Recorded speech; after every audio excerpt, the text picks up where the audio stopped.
บันทึกการเดินทางมาฮอดสนามบินแล้วเด้อสนามบินสัญบุรีวันนี้บุญโยกับพ่อทองตันแล้วก็ปามุนมาครับ3 คนพี่น้องมาครับตัวก็3 คนพี่มาครับน้องบุญยังพิเศษเนาะแล้วก็พ่อบุญยังแล้วก็นางคำพูน้องสาวของบุญโยที่บอกเคยขี่ยนต์จากเทือแต่ว่าวันนี้เข้ามารอท้าเนาะข้าเจ้าชิมีความตื่นเต้นแนวใดเดียวครับพี่น้องติดตามเบิ่งเด้อ รถทราบรอมาครับเอาเด้ติดตามเบิ่งเนาะบรรยากาศ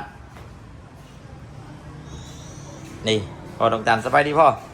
สบายดีทุกคนมีคนเขาเบิ่งอะไรอันนี้เป็นผู้สปอนเซอร์ใหญ่เลยนี่สปอนเซอร์ใหญ่ผ่าน้องบุญยังพาขึ้นยนต์ทุกคน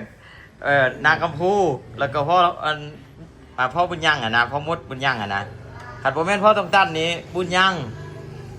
พ่อบุญยังนางคำพูกับสิบุไรขี้ยนต์ซ้ำอันนี้คือสปอนเซอร์ใหญ่ใจบุญใจดีที่ว่าให้โอกาสแม้แต่บุญโยที่ได้ขึ้นยนต์ครั้งแรกกันก็ขี่ไปกับพ่อทองตันบ่เคยขี่ยนต์จากเทือบุญโยก็ได้สกายนี่เป็นน้ำจอกนะเรียกน้องโฆษณาพร้อมนี่เหล่าสกายเว่อันนี้เป็นปลาอันนี้นะปลามนเป็นเอื่อยของบุญโยนี่แหละสำหรับการขี่ยนต์เนาะสำหรับการขี่ยนต์บุญโยนี่บ่เคยขี่จักเทื่อแต่ว่ามีโอกาสขี่ปี2000เท่าไหร่บ่2 ปีก่อนเนาะ13 ปีแล้วบ่ต้องมาทำสร้างบุญโยมีโอกาสขี่จากสัญบุรีบ่เคยขี่จักเทื่ออะไรแล้วบัดได้ขี่มาแล้วขี่2 ลำซ้อนเลย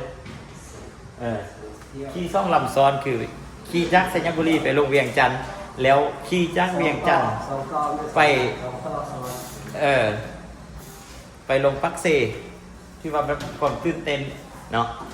มันมีในมือเดียวเลยเนาะอาจจะเป็นบุญที่เฮาได้เฮ็ดได้ทำมาได้เฮ็ดได้ทำมาได้สร้างมาคือมื้อนี้คือกันทุกอย่างลงตัวถือว่าทุกอย่างลงตัวบ่มีหยังนี่บอกพี่น้อง FC มื้ออื่นเป็นวันที่10แม่นเลยลูกชายนี่แน่จริงว่าลูกชายเกิดแล้วเราเอาไปส่งไว้เงินแล้วมาฮับอายขึ้นมาเลยมีงานนึงมื้ออื่นวันที่10 เดือน 10เป็นวันเกิดของคุณยังอีกตึมมื้ออื่นวันที่10 เดือน 10เป็นวันเกิดของคุณยังคันพ่อว่ามามื้อนั้นก็นี่มื้อนั้นเลยออกหมอมื้อนั้นเลยเดี๋ยวพี่น้องติดตามเบิ่งแล้วก็หมอเจาะบอกว่าพ่อเมื่อนั้นดีขอบใจขออนุญาตใส่เสียงหน่อยนึงเด้จะไม่บอกไปเวียงสิไปเวียงสบายดีเรียน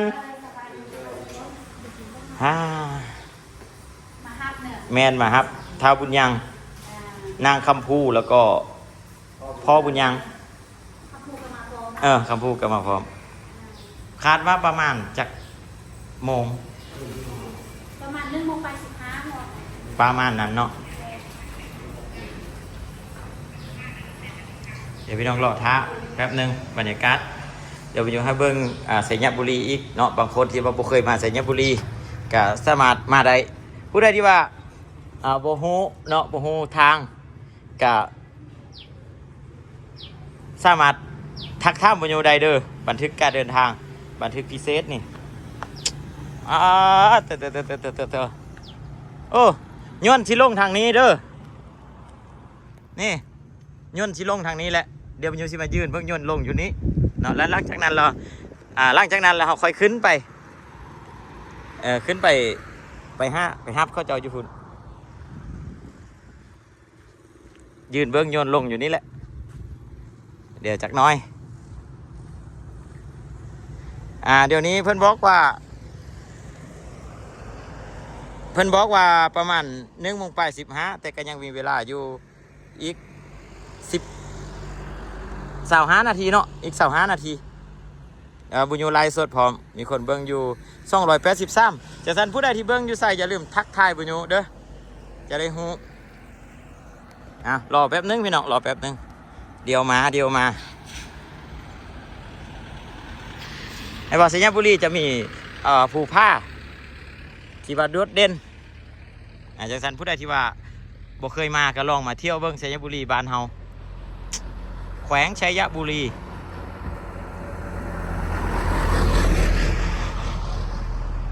อันนี้วะ360องศาโดดเด่นสบายดีไอพันสบายดีผู้ใดที่เบิ่งอยู่ตอนนี้ฝากคอมเมนต์ไว้บอกเด้อชัยบุรีแอร์พอร์ตเนาะผู้ใดเบิ่งอยู่ไสติดตามน้องบุญยังอยู่บ่คลิปนี้ประยุทธ์ต้องขอบใจพ่อทองตันอีกครั้งนึงที่เอื้อเฟื้อเนาะเอื้อเฟื้อเรื่องการเดินทางของทางซ้ำทานและก็เอื้อเฟื้อไล่อย่างที่ช่วยเหลือพวกเราเนาะกะขอให้เพิ่นอยู่ดีมีแฮงขอให้ร่ำให้รวยปราศจากโรคภัยไข้เจ็บอายุยาวฮอด100 ปีพุ่น100 ปี100ปลายปี200อยู่บ่พ่อ200 ปีอยู่บ่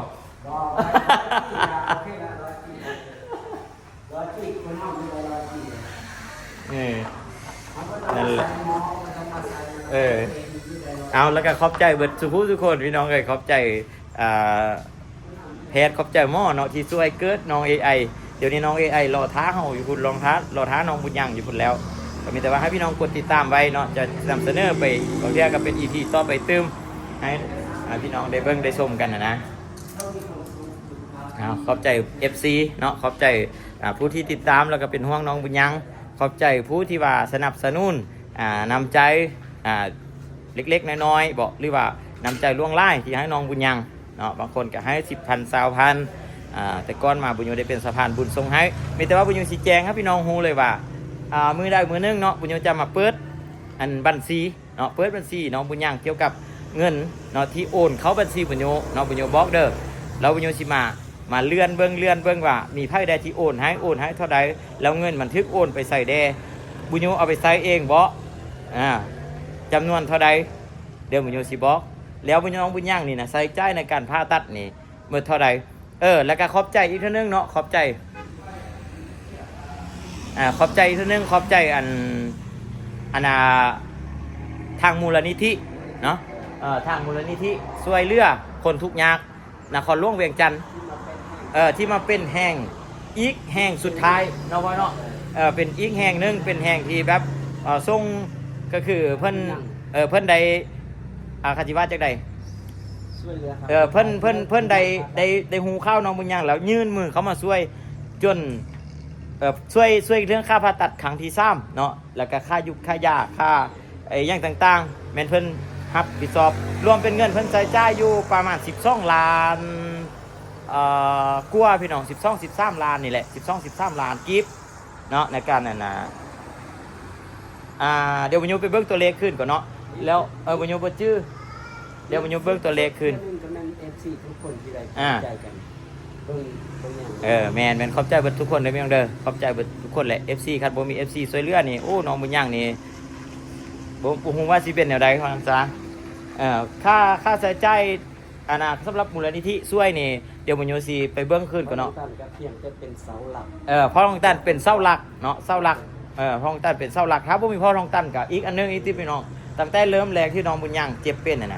เนาะแล้วบุญยูเว้าอีกนึงเกี่ยวกับจำนวนเงินที่มูลนิธิเพิ่นออกช่วยน่ะช่วยเหลือน้องบุญยังนี่น่ะบุญยูสิขอไปเบิ่งตัวเลขขึ้นก่อนเนาะเพิ่นบอกว่าค่าใช้จ่ายทั้งหมดนี้บ่น่าจะบางทีฮอดนะ16 ล้านบุญยูชื่อ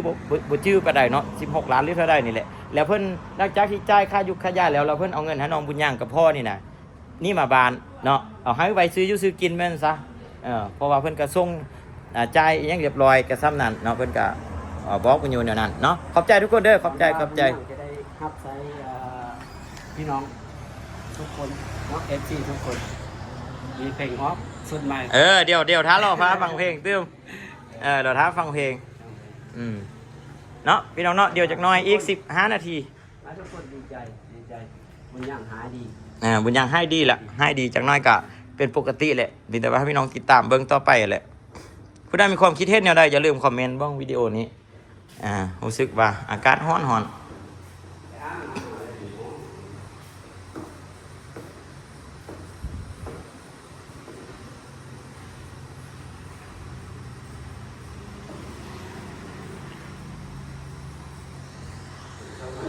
เอา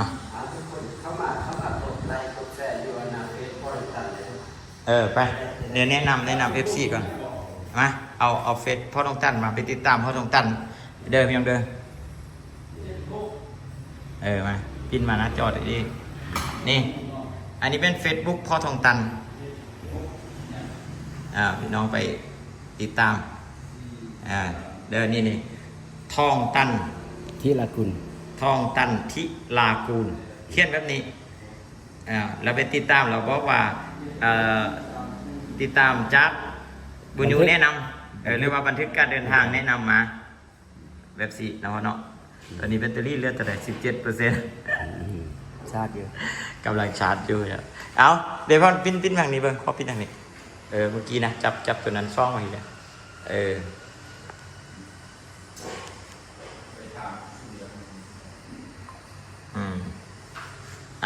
ขอบใจ เดี๋ยวคือปัญญาว่าชิดน่าจะปัญญาว่าสีอยู่นี่หมดเลย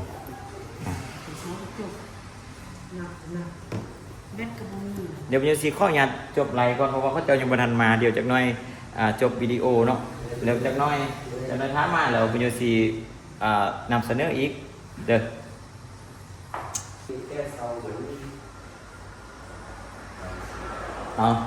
เดี๋ยวมีสิข้ออนุญาตหยุดวิดีโอเท่านี้ก่อนเดี๋ยวจะน้อยคุณย่างมาแล้วคุณโยนจึงสีทายพี่น้องเบิ้งเป็น EP ที่2เนาะ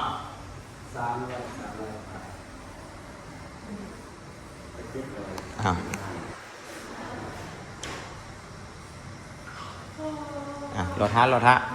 เดี๋ยวนี้ยังอีก15 นาที